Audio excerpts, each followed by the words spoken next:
ये 6 प्रकार के लोग सदैव दुखी रहते हैं। कौन? एक तो दूसरों से ईर्ष्या करने वाला। ईर्ष्या राजनीतिक क्षेत्र में बहुत काम करती है। अपनी पार्टी के लोगों की ही लोग टांग खींच कर नीचे गिरा देते हैं।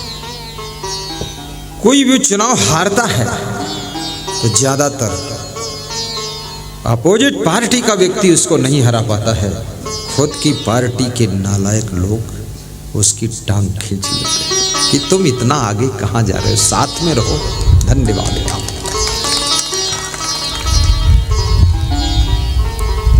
पारिवारिक जीवन में भी ईर्ष्या देखने को मिलती है। आपके जो चचेरे भाई हैं, मौसेरे भाई हैं, कुल कुटुंब के लोग हैं, बड़ा कुटुंब है, तुम ज्यादा प्रगति करने लगे, एकदम फास्ट जा रहे हो आगे, वे सब तुम्हारी निंदा करने लग जाते, बुराई करने लग जाते। लेना देना कुछ नहीं, लेकिन तुम्हारी बुराई करेंगे। यदि उनको तुम 10-20 हजार दे दोगे, अरे कहेंगे ऐसा तो आदमी अभी तक पैदा ही नहीं हुआ इस गाँव में, बड़े चट्टा लोग हैं। सब तुम्हें नोचना चाहते, निचोड़ना चाहते। अब इतना तुम्हारे पास भी पैसा नहीं, किसको किसको बांटोगे, किसको किसको दोगे।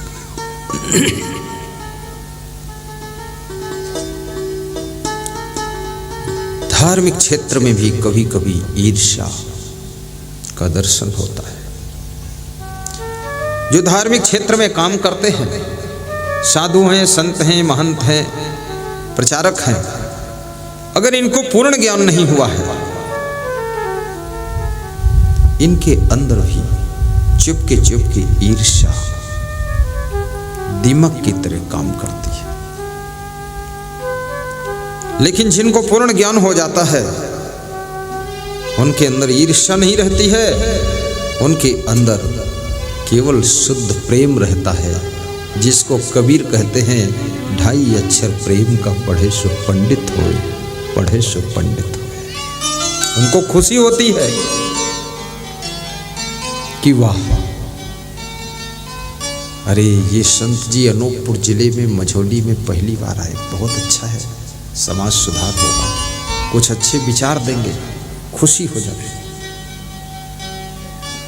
पूर्ण ज्ञान है, उनको मालूम है सब नश्वर है, ये सुनने वाले भी मर जाएंगे, सुनाने वाले भी मर जाएंगे, और ईर्ष्या करेंगे वो भी मर जाएंगे, और प्रेम करेंगे वो भी मर जाएंगे। तो मरना ही है तो प्रेम करके मरो, जल भुन कर क्यों मरो।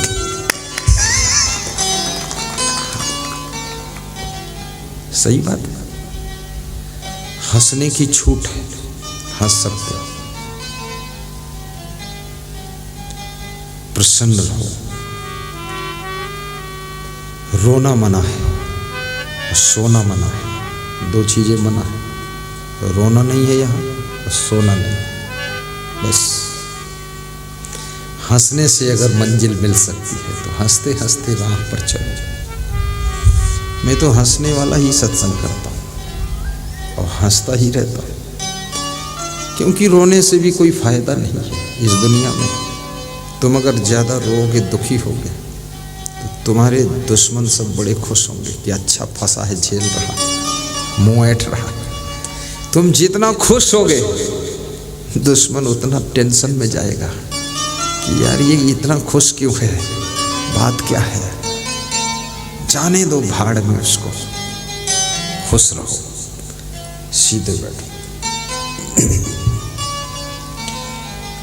ईर्ष्यु, घृणी, दूसरे वे लोग जो घृणा करते हैं, और जहां घृणा रहती है वहां प्रेम नहीं रहता है, और प्रेम विहीन हृदय कभी प्रसन्न नहीं होता है। अभी मैं इधर पीछे गया था तो एक कुतिया अपने 3 बच्चों को लेकर आई और बच्चों को इशारा दिया, यही है संत, दर्शन कर लो, अगले जन्म में तर जाओगे।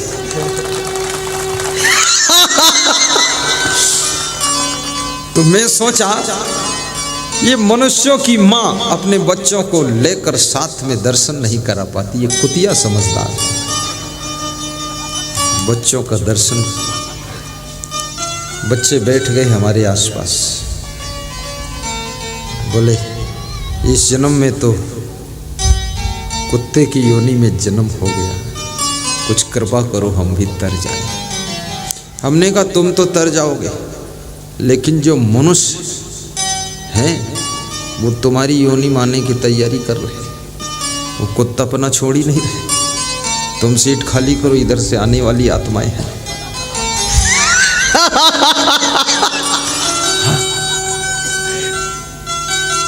संख्या रहेगी बराबर ही। आहार निद्रा भय मैथुनानि सामानि चैमानि नृणाम पशूनां ज्ञानम नराणाम अधिको विशेषो ज्ञानेन हीना पशुभिः समाना।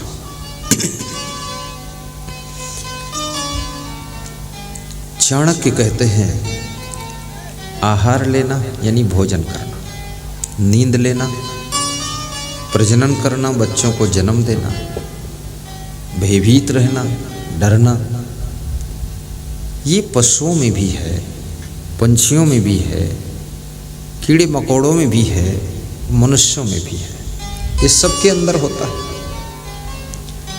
भूख लगती मनुष्य भी खाता है, नींद लगती सोता है, और भय भी रहता है। अभी जैसे यहाँ आप बैठे हैं, बहुत से संदिग्ध भय हैं यहाँ, सभी भय, हमको भी भय है। हमें ये भय है कहीं ज़्यादा हवा ना आ जाए, जो पंडाल उड़ जाए, प्रवचन चौपट हो जाए। ये पुलिस के लोग बैठे, इनको भी भय है। ये शांति से बैठे सत्संग सुन रहे हैं, कहीं कोई दुर्घटना ना हो जाए, लफड़ा जो भागना पड़े, उधर जाना पड़े, क्योंकि बवाल बहुत है। आपको भी ये आयोजक बैठे हैं, इनको भी भय है कि भाई 3 दिन शांति से निपट जाए, कोई बाधा ना पड़े। हाँ, कोई मौसम गड़बड़ ना, कुछ भी। आप लोगों को भी है कि 3 दिन सत्संग का अवसर मिला है, कोई परिवार में, रिश्तेदार में कोई समस्या ऐसी ना आ जाए जो सत्संग के बजाय उन्हीं के लफड़े में फंसे रहे। सबके अंदर भय है, और भय वास्तविक है, ये बुरा भी नहीं। सांप को भी भय है कि कहीं नेवला ना आ जाए, हमको काट के खा ना जाए। मयूर को भय है कहीं मयूर मारने वाले, पंख नोचने वाले ना आ जाए। शेर को भय है बबर शेर ना आ जाए। हाथी को भय है सिंह ना आ जाए। पशु पक्षी क्रम कीट और मनुष्य सभी भय से भरे हुए। विद्यार्थी को भय है कहीं परीक्षा में फेल ना हो जाऊं। किसान को भय है इतनी मेहनत किया धान के खेत में, कहीं ओले ना गिर जाएं। सरकार को भय है कि सीटें तो पूरी हैं, कहीं फिर से सरकार लुढ़क न जाए। जैसे कमलनाथ जी की लुढ़क गई। बेचारे सीधे साधे आदमी थे, बुजुर्ग आदमी। वो मामा जी नौजवान था, वो लुढ़का दिया। अब कांग्रेस वाले भी ऐसे आदमी, बूढ़े आदमी उसके सामने, जवान आदमी के सामने कुश्ती लड़ा दिया। कोई तगड़ा खड़ा करते ज्योतिरादित्य सिंधिया को तो थोड़ा पलटम पलटी होता, मजा भी आता।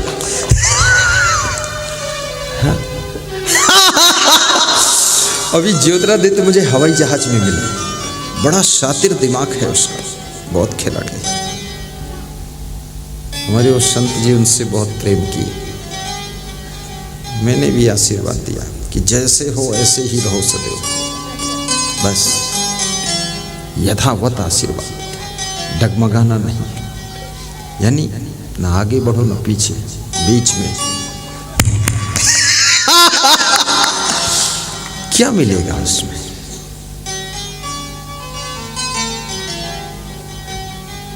भटकने से भी कोई फायदा नहीं। सम्मान न किसी पार्टी में है, न सम्मान किसी घर में है, न सम्मान किसी आश्रम में है, न सम्मान किसी एरिया में है। सम्मान के योग्य आप होंगे तो जहां खड़े होंगे वहीं आपका सम्मान होना शुरू हो जाएगा। कितनी स्त्रियां अपना पति बदल लेती, सोचती कोई नया पति होगा तो सम्मान भी मिलेगा, सामान भी ज़्यादा मिलेगा, गले का हार भी अच्छा मिलेगा। नया मॉडल का पति ऐसा आया, गले का हार तो नहीं मिला लेकिन गला दबाकर मार डाला। पूरा सम्मान हो गया, राम राम सत्य है, लाश फूंक दी गई, निपट गई चंडिका देवी। वो लालच में भी मत रहो, कुछ मिलने वाला नहीं है ज्यादा, ना ना। मैं जिस आश्रम में रहता हूँ, हमारा आश्रम 3rd क्वालिटी का था। 3rd क्वालिटी समझते हो? कोई गिनती में नहीं था, मतलब गिनती से बाहर, लिस्ट आउट। तो वहाँ मैं संत बन गया, क्योंकि हमको धन और जमीन और आश्रम मठ पर मेरा ध्यान भी नहीं था कि किसी गुरु का मठ बड़ा हो तो उसको गुरु बना लूँ और भविष्य में उसका मठ मिल जाएगा। मठ क्या करूँगा मैं इसका?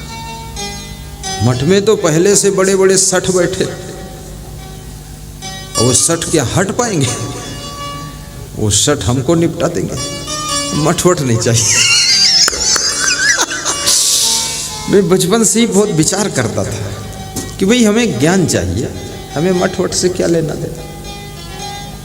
तो मैं करीब करीब 20-30 मठों पर गया, 20-30 गुरुओं के पास गया।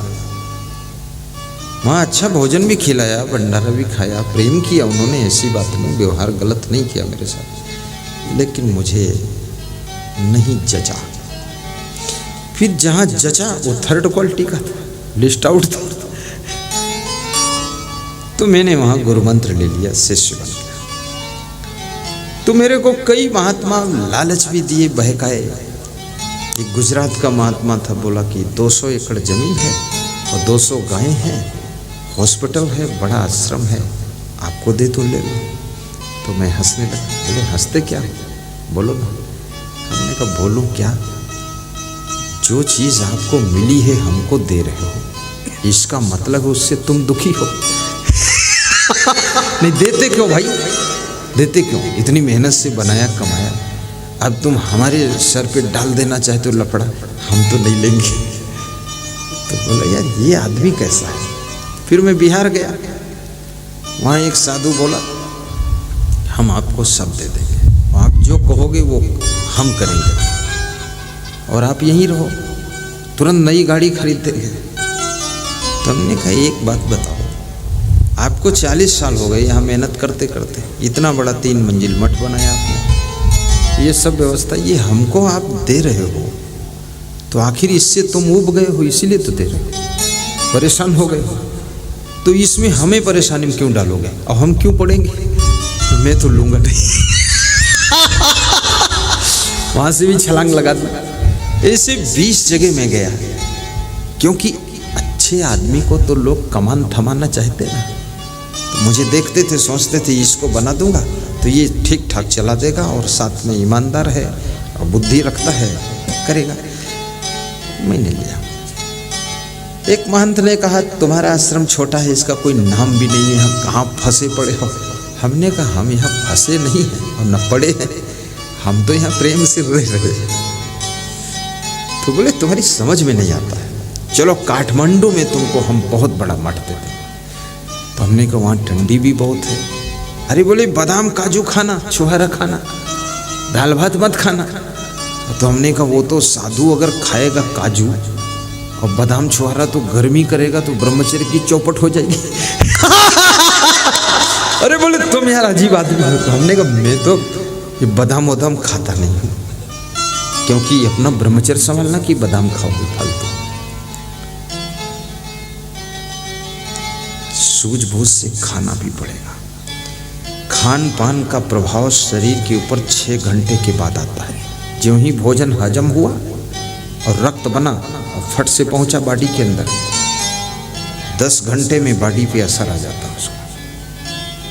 इसलिए जिनको साधना करना है उन्हें खान पान पर ध्यान केंद्रित करना चाहिए। ये नहीं जो आ गया सब खा रहे हैं, पीते चले जा रहे हैं। कोई खीर दे दिया, पी लिया 2 लीटर, पीकर बैठे हैं धांधू महाराज। नहीं पीना है, बहुत खतरा है, बुद्धि भी नहीं रह जाएगी ज्यादा खाने से। बुद्धि घटे बहु भोजन खाए। तो मैं सबको रिजेक्ट किया।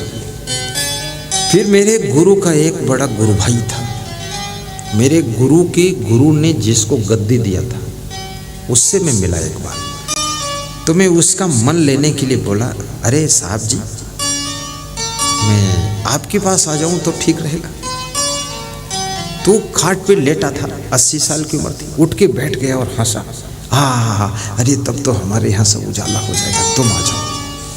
तो हमने कहा साहब ऐसा है, आपकी 50 चेला है, आप तो रख लोगे, और ये चेला लोग हमको जहर देकर मार डालेंगे कि 40 साल से हम सेवा कर रहे हैं, बीच में कहाँ घुसड़ गए जाकर, तो हमारी तो मौत हो जाएगी, इसलिए मैं नहीं आऊँगा। तो बड़े दुखी हुए, सोचते थे मिल जाए तो अच्छा। मैं वहीं रहा अपने 3rd क्वालिटी के आश्रम पर। 9 फीट चौड़ा, 13 फीट लंबा कमरा, उसी में 70 साल पुराने कमरे में रहता था। मेरे गुरु ने कहा कि पूरी सृष्टि सीख दे रही है, सीखने वाले की कमी है, सीख की कमी नहीं है। तुम सोचो कहीं जा करके कुछ हम नया उपलब्धि कर लेंगे, कुछ होने वाला नहीं। सिर्फ तुम अपने आप को शुद्ध करो, मन को पवित्र करो। मेरा गुरु ये सिखाता था, स्वयं अच्छे बनो, स्वभाव अच्छा बनाओ, चरित्र अच्छा बनाओ, वैराग्य अच्छा करो, बस सब कुछ यही है। घर ही में गंगा, घर ही में जमुना।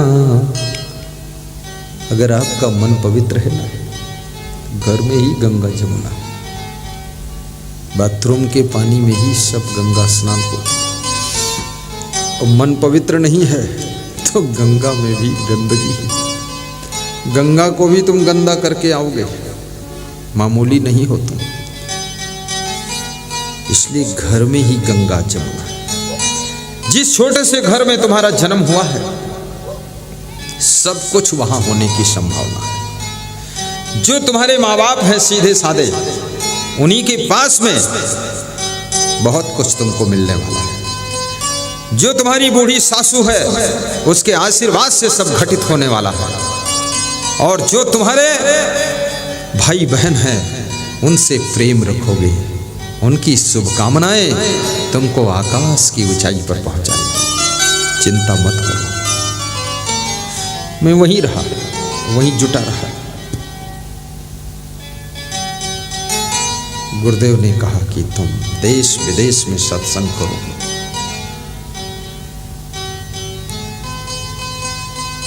और जिस आश्रम पर मैं रहता हूँ, मेरे गुरुदेव अभी भी पूज्य श्री क्षमा देव 100 साल के हमारे आश्रम पर अन्य संत हैं, वो संचालन करते हैं, पुराने संचालक भी हैं। मैं आश्रम संचालन नहीं करता। मेरे गुरु ने मुझसे यही कहा था, तुम आश्रम का संचालन मत करना। हमने कहा फिर क्या करूं? बोले आश्रम का संचालन करने वाले का संचालन करना। बहुत बड़ी बात है ये। जो आश्रम के संचालक हैं, सबका संचालन हम कर देते हैं। 2 मिनट बात कर लिया, धन्यवाद दे दिया, प्रोत्साहित कर दिया, यश नो में उत्तर दे दिया, बात खत्म। अपन मंझौली में आकर आराम से रह गए।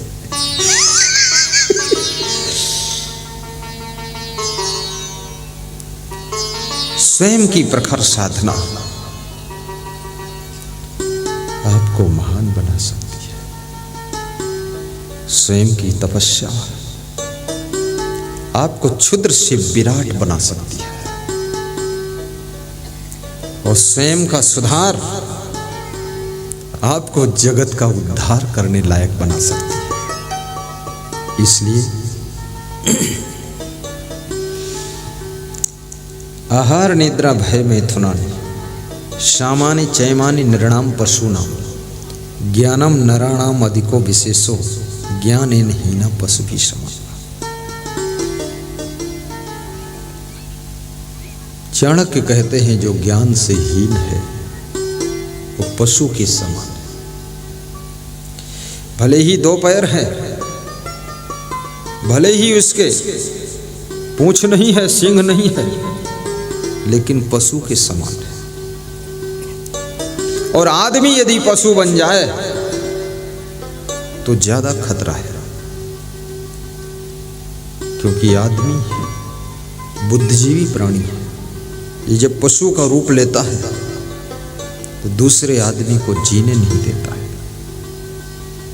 पशु तुम्हारे खेत में घुसेगा, पेट भर चर कर खा कर निकल जाएगा, लेकिन आदमी जब खेत में घुसेगा पेट भर खाएगा भी, वो गठरी बांध कर निकलेगा और दूसरे दिन पूरा खेत उजाड़ करके जाएगा।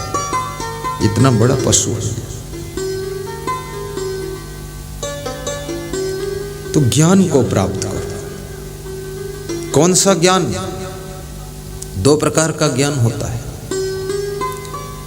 भौतिक ज्ञान और आध्यात्मिक ज्ञान, spiritual knowledge and physical knowledge. Spiritual knowledge अगर नहीं है तो आप धनवान हो सकते हो लेकिन महान नहीं हो सकते। ये राजनीति में काम करने वाले लोग ज्यादा बीमार हो जाते हैं, दुकानदारी करने वाले लोग ज्यादा बीमार हो जाते हैं, ये महिलाएं बहुत बीमार होती हैं और कहते हैं भाग्य में जो है भोग रहे, क्या करें। भाग्य में बीमारी नहीं है, भाग्य में नहीं है, तुम्हारे पास में ज्ञान नहीं है। शरीर को स्वस्थ रखने के लिए पूर्ण व्यायाम की आवश्यकता है। संयमित आहार और नियमित व्यायाम ये आपके शरीर को स्वस्थ रहने का राज खोल देता है। दुनिया के लिए कहां तक तुम टाइम दोगे? इसलिए मैं निवेदन करूंगा, अत्यधिक व्यस्तता के लाइफ में भी कम से कम 45 मिनट का समय निकाल करके हर व्यक्ति को व्यायाम कर लेना चाहिए, पूर्ण योगा कर लेना चाहिए। इन महिलाओं को अपने कमरे में दरवाजा बंद करके अंदर उछल कूद का व्यायाम करना चाहिए, अन्यथा निरंतर इनका स्वास्थ्य खराब होता है। शादी होने के बाद हर महिला 2-3 साल के बाद जब मायके लौटती है, कराहती हुई लौटती, तो उसकी माँ पूछती क्या हुआ क्या हुआ क्या हुआ, तो बोलती हाय बुआ, गुरुजी की दुआ, जो हुआ सो हुआ, कमर में दर्द, घुटना में दर्द। ये क्या लफड़ा बना के रखा? ससुराल में यही दर्द मिलता है। यहां से गई थी पत्नी बनकर, 5 साल बाद ससुराल से लौटी है तो हथनी बनकर। कोई व्यायाम नहीं, बस बैठे रहो। और शरीर में कोई तकलीफ होगी, उस तकलीफ का बंटवारा कोई नहीं करता है। ना पति करेगा, ना पत्नी करेगी, ना बाप करेगा, ना माँ करेगा, ना कोई नहीं करने वाला है। वो तकलीफ आपको भोगना पड़ेगा। इसलिए अपने शरीर का ख्याल स्वयं करो। आपके पास में तो इतनी बुद्धि है, संस्कार है कि पूरे विश्व का तुम ख्याल कर सकते हो। और कितने निठल्ले निकले कि अपने शरीर का ख्याल नहीं कर सकते। अपने शरीर को तो संभालो, और शरीर को जो संभाल लेता है 50% सुखी हो जाता है। अब दूसरा स्टेप है मन। जो मन को संभालता है फिर वो 100% सुखी रहता है। 2 ही चीजें हैं, शरीर और मन, तन मन, बाकी तो सब बात करता है। आत्मा में कुछ सुधारना है नहीं, ना कुछ संभालना, उसमें कुछ बिगड़ता नहीं, वो ज्यों का त्यों रहती। बस ये 2 चीजें। बहुत से लोगों का तो मन बिल्कुल डगमग है, गीत भी गाते रहते, मेरा मन डोले, मेरा तन डोले, मेरे दिल का गया करार रे, और खोपड़ी फट गई रे, पेट में छेद हो गया रे। क्या मूर्खता की ऐसे गीत गाते, शर्म नहीं लगती कि मेरा मन डोले। किसको सुना रहे तेरा मन डोले? ये फिल्मी गीत वाले जो होते ना, हीरो हीरोइन, ऐसे गीत गाते हैं कि दिल की ज़मीन में तुझको लिख दूंगा, तेरे नाम कर दूंगा। चल दिल की लिख दे, पेट किसको लिखेगा, मूर्ख कहीं का। हाँ, फिर एक कान लिख दे, फिर अपनी नाक भी लिख दे। ये सब फालतू गीत है, ये सब फिल्मी हीरो हीरोइन का नाटक फालतू। खुद ही अशांत हैं, खुद ही परेशान हैं, खुद ही टेंशन में हीरो हीरोइन इतना है। सुशांत हीरो ने आत्महत्या किया था, श्रीदेवी हीरोइन ने दुबई के बाथरूम में जाकर आत्महत्या किया, वहां डूब गई। अरे इंडिया से डूबने के लिए दुबई गई बाथरूम में, यहाँ बता देती इतना किराया भाड़ा खर्च किया, हम लोग एक तालाब में डुबा देते, बता देते बुद्धू कहीं की। और गीत गाती और कमर हिलाती है, ये वो और गोटेदार लहंगा निकलूं जब डाल के, और छुरिया चल जाए मेरी मतवाली चाल के, उल्टी छुरिया उन्हीं चल गई।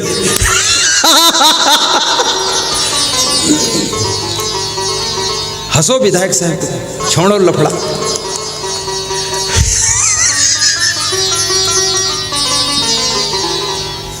सही बात।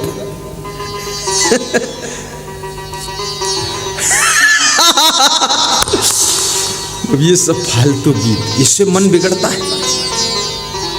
मन के अंदर सोई हुई वासना धधक उठती है, शब्दों का प्रभाव होता है।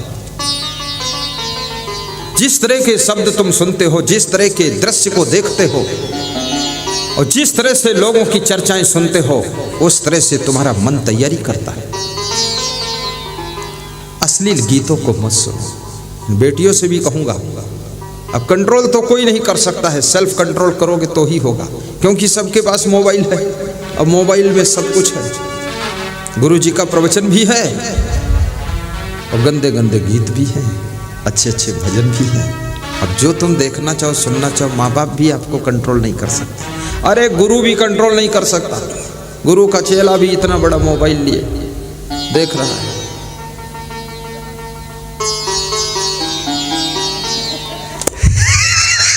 पूरा पागल है। कौन कंट्रोल करेगा? जिंदगी आपकी है, आप स्वयं कंट्रोल करिए।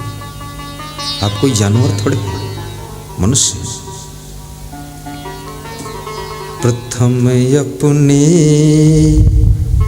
चरित्रों को सुधारोगे तो क्या होगा।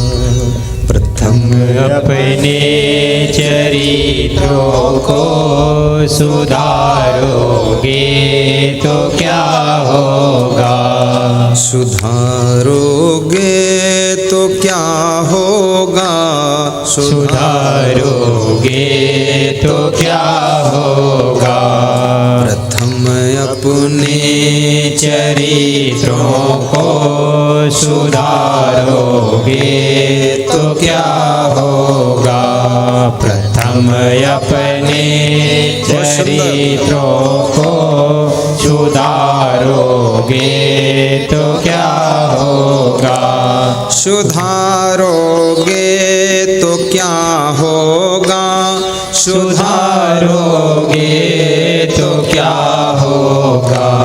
सुधारोगे तो क्या होगा। सुधारोगे तो क्या होगा। प्रथम अपने चरित्रों को सुधारोगे तो क्या होगा। प्रथम अपने चरित्रों को ताली बजाइए, आइए सुस्त मत बैठिए। तो क्या होगा। सुधारोगे तो क्या होगा। कृपा सिंधु मुझे अपना बना लोगे तो क्या होगा। कृपा सिंधु मुझे अपना बना लोगे तो क्या होगा। बना लोगे तो क्या होगा। बना लोगे तो क्या होगा। बना लोगे तो क्या होगा। बना होगा। कृपा सिंधु मुझे अपना बना लोगे तो क्या होगा, बना लोगे तो क्या होगा, बना लोगे तो क्या होगा। कृपा सिंधु मुझे अपना बना लोगे तो क्या होगा, बना लोगे तो क्या होगा, बना लोगे तो क्या होगा, बना लोगे ये तो क्या होगा। आपका चरित्र आपके भाग्य का निर्माण करता है। आपका कर्म आपकी किस्मत के स्वरूप की रचना करता है। आपका स्वभाव आपके सौभाग्य को उदय करता है। आपकी वाणी रामबाण की तरह आपके प्रारब्ध को बलिष्ठ बनाती है। आपका व्यवहार आपको होनहार बनाता है। ये चीजों पर ध्यान देना। कोई ज्योतिषी को हाथ दिखाने की जरूरत नहीं, सिर्फ गुरुदेव का साथ करने की जरूरत है। रोज प्रवचन सुनो, बोलने का तरीका भी सीखो। आपकी वाणी की आदत बिगड़ गई है, उसको सुधारो। घर में सांप भी शांति से सीधा अपने बिल में घुसता है, वो भी अपने बच्चों के साथ, फैमिली के साथ फुफकारता नहीं। यदि आप एडवोकेट हैं, कोर्ट में तर्क वितर्क कीजिए, लेकिन घर में तर्क वितर्क मत करिए, सीधे शांत रहो। यदि आप पुलिस जवान हैं, अपराधियों को 2-4 लात मारिए, 2-4 गाली दे दो, धत्तेरी लत्तेरी, लेकिन घर में जाकर अपनी पत्नी को 2-4 लात मत मार देना।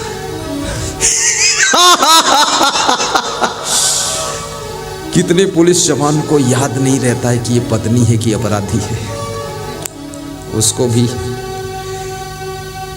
कोटा शहर का एसपी हमारे बहुत महान भक्त आश्रम आए, कुछ उनके लड़के बिगड़ गए थे, तो अपनी पत्नी को मेरे सामने अभद्र गाली दिया। हमने कहा एसपी साहब आप इतने अच्छे हैं और इतनी अभद्र गाली। बोले इसी की वजह से लड़के बिगड़े हैं। हमने कहा तुम्हारी वजह नहीं, लड़के तो साजिम होते। बोले साजिम होते में पुलिस की नौकरी से फुर्सत ही नहीं पाया, और ये कौन पुलिस में थी जिसको तो कंट्रोल करना चाहिए। तो मैंने कहा जो हुआ सो हुआ, अब आप उलझन में न पड़ो। समझाया परिवार को शांति से, शांति आ गई। फिर बोले आपका आश्रम में करौली जिले में बनाऊंगा, 15 एकड़ जमीन खरीद कर दूंगा। तो मैंने कहा कि क्या रेट में मिलेगी? अरे बोले ये रेट तुमको जानने की क्या जरूरत है, हम सब जनता के लोग मिल के खरीद के आश्रम बना देंगे करौली जिले में। तुम कहाँ इस लफड़े में फंसोगे घूरते होते, ये तो हम लोगों का काम है। हमने कहा ठीक है। वास्तव में मैं निवेदन करूंगा, हम कहाँ पर बैठे हैं, किसके साथ बैठे हैं, किसके पास बैठे हैं, और कहाँ पर कैसा हमें व्यवहार करना चाहिए, कैसा बर्ताव करना चाहिए, कैसी वाणी बोलना चाहिए, और कैसा हमें प्रस्तुत होना चाहिए। हमेशा आप अगर समय, परिस्थिति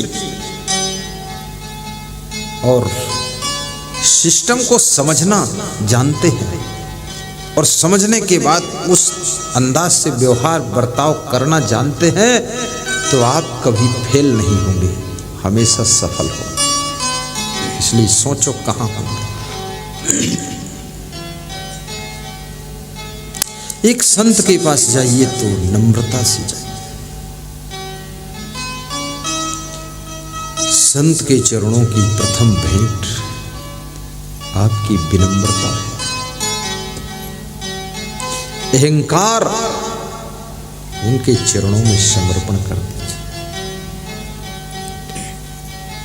नाना प्रकार का अभिमान इंसान के पास में रहता है। धन का अभिमान, पद का अभिमान, जवानी का अभिमान, बुद्धि का अभिमान, प्रभाव का अभिमान, अभिमान का अभिमान, ये सब रहता है। बस कौन हमारे अहंकार को तोड़ेगा? और जिसके चरणों में अहंकार तुम अर्पित कर दोगे तो समझ लेना, अहंकार टूटते ही जिस फील्ड में तुम जा रहे हो उस फील्ड के बंद द्वार भी खुल जाएंगे। अहंकार ही द्वार को बंद किए था।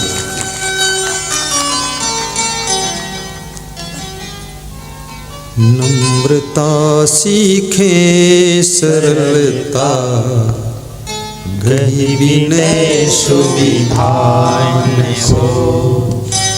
नम्रता सीखे सरलता, गही विनय सुविधान को। आपसे गुरुदेव विनती, ये सदा निर्धार हो। आपसे गुरुदेव विनती, ये सदा निर्धार हो। साहिब बंदगी, माँ बाप से हमेशा विनम्र रहना। यदि माँ बाप से तुम अकड़ गए तो समझ लेना अब तुम दुनिया में कहीं भी सम्मान नहीं पाओगे। अपने भाइयों से भी नम्र रहना, सास ससुर से विनम्र रहना। ये बूढ़े सास ससुर कमजोर शरीर, इनसे अकड़ कर तुम बोलोगे, इनकी आत्मा दुखित हो जाएगी, क्योंकि तुम्हारा ही सहारा है।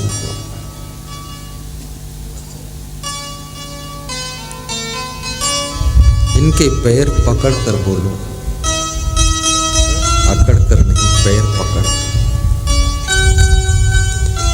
गुरु रोज नहीं मिलेगा, लेकिन माता पिता के अंदर गुरु का भी रूप देख लो, देवी देवता का रूप देख लो।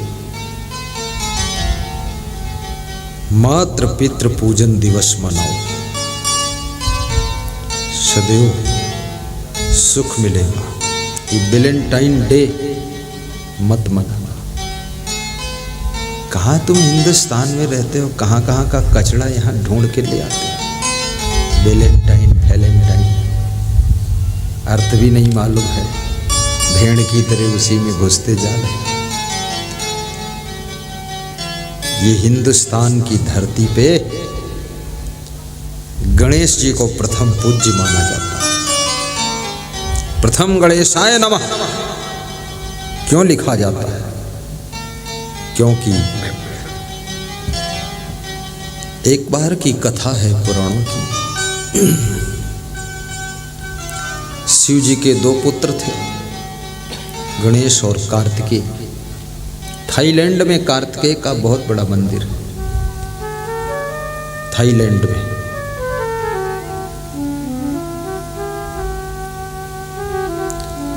गणेश की मूर्ति बहुत बड़ी है, लगभग होगी 100 फीट ऊंची या 200 फीट ऊंची, बहुत ऊंची मूर्ति है। जो भी हो, पहाड़ के ऊपर मैं दर्शन किया उनका, कार्तिकेय का।